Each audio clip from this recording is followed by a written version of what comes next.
Good morning students. कक्षा 10 विषय गणित और प्रश्नावली अपनी 11वीं चल रही है समरूपता। तो 11.4 का जो एक भाग है वो अपने पहले कर चुके हैं, तो आगे के क्वेश्चन अब अपने हल करते हैं।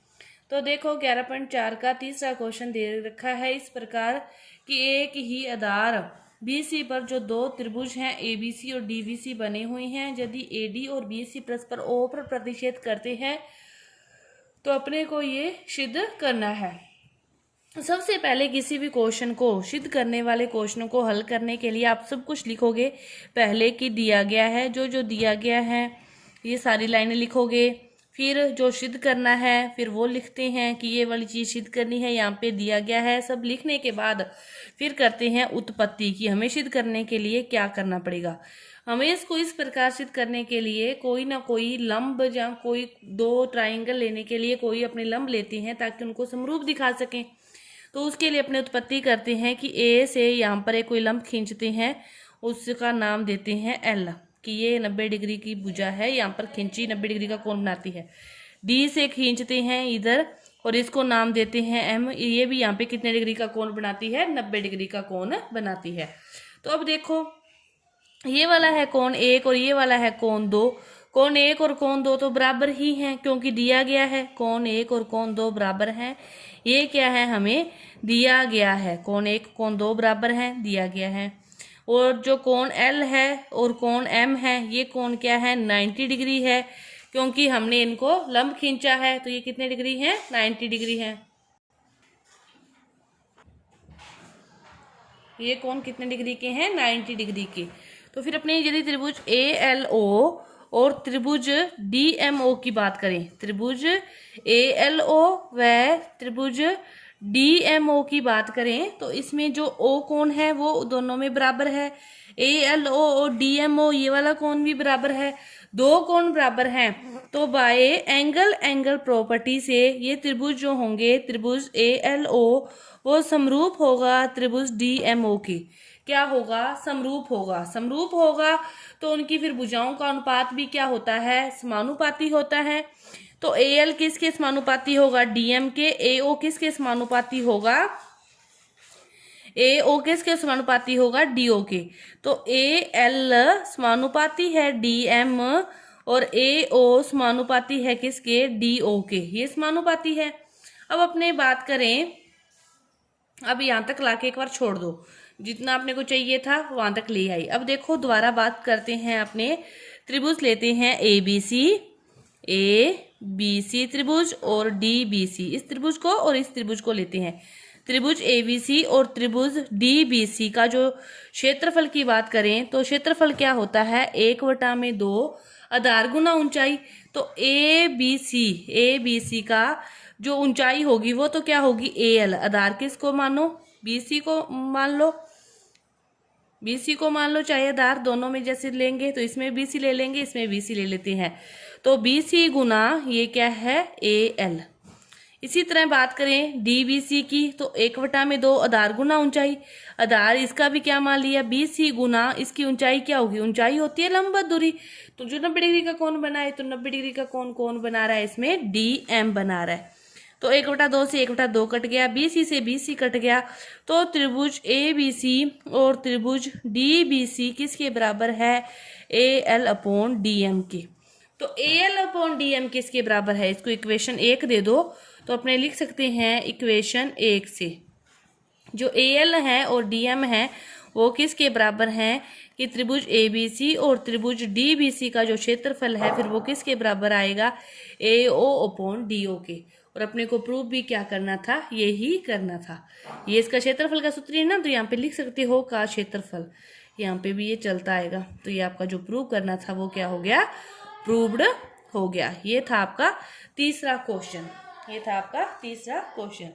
इसके बाद देखो देखते हैं चौथा क्वेश्चन। चौथा क्वेश्चन क्या दे रखा है हमें कि इस प्रकार, इसमें भी 3-4 पार्ट दे रखे हैं, अपने 1 बाई 1 हल करते हैं।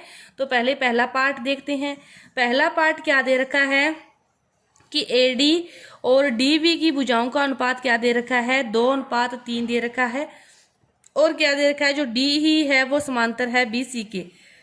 अपने पहले चित्र बनाते हैं कि ये कोई त्रिभुज है ABC, BC के समांतर क्या है, DE है। BC के समांतर DE है। अपने को ये दे रखा है और अपने से क्या पूछा है, त्रिभुज ADE का क्षेत्रफल का और त्रिभुज ABC के क्षेत्रफल का, इसका भी क्षेत्रफल और इसके भी क्षेत्रफल का अपने से अनुपात पूछा है। तो अपने को क्षेत्रफल का अनुपात ज्ञात करने के लिए भुजाओं की आवश्यकता पड़ती है।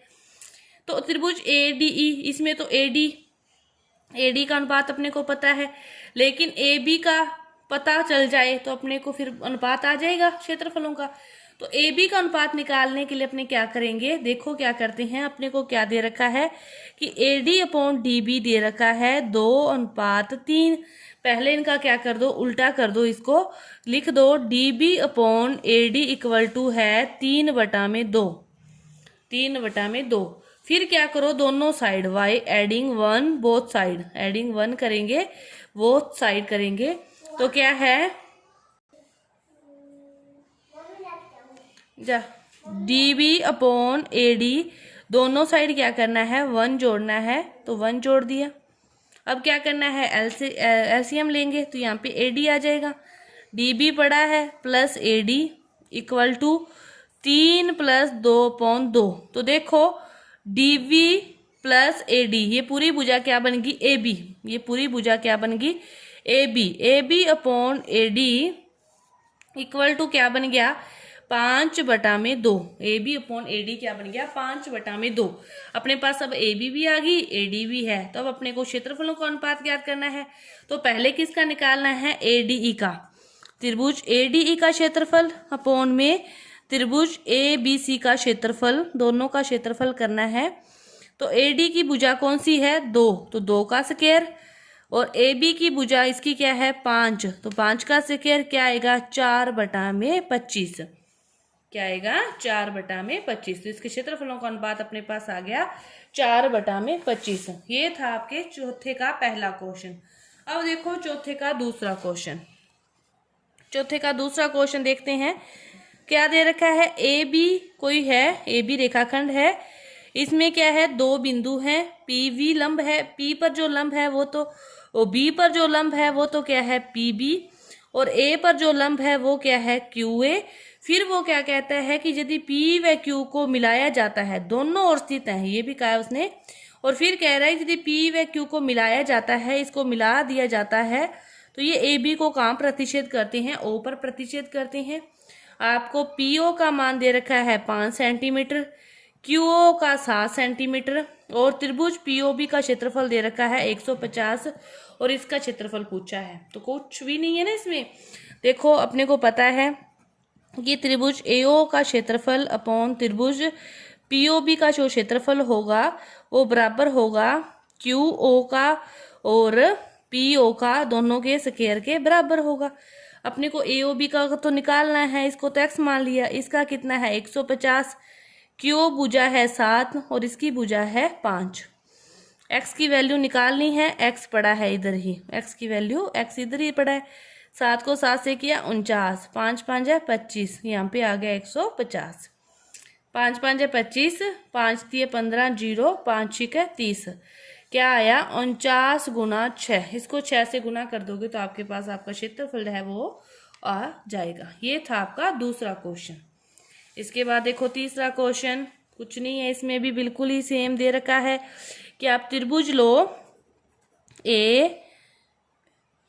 ACE बड़े वाला पूरा, और दूसरा ये छोटे वाला, दूसरा त्रिभुज ले लो BCD, दोनों त्रिभुज ले लिए, एक त्रिभुज एक।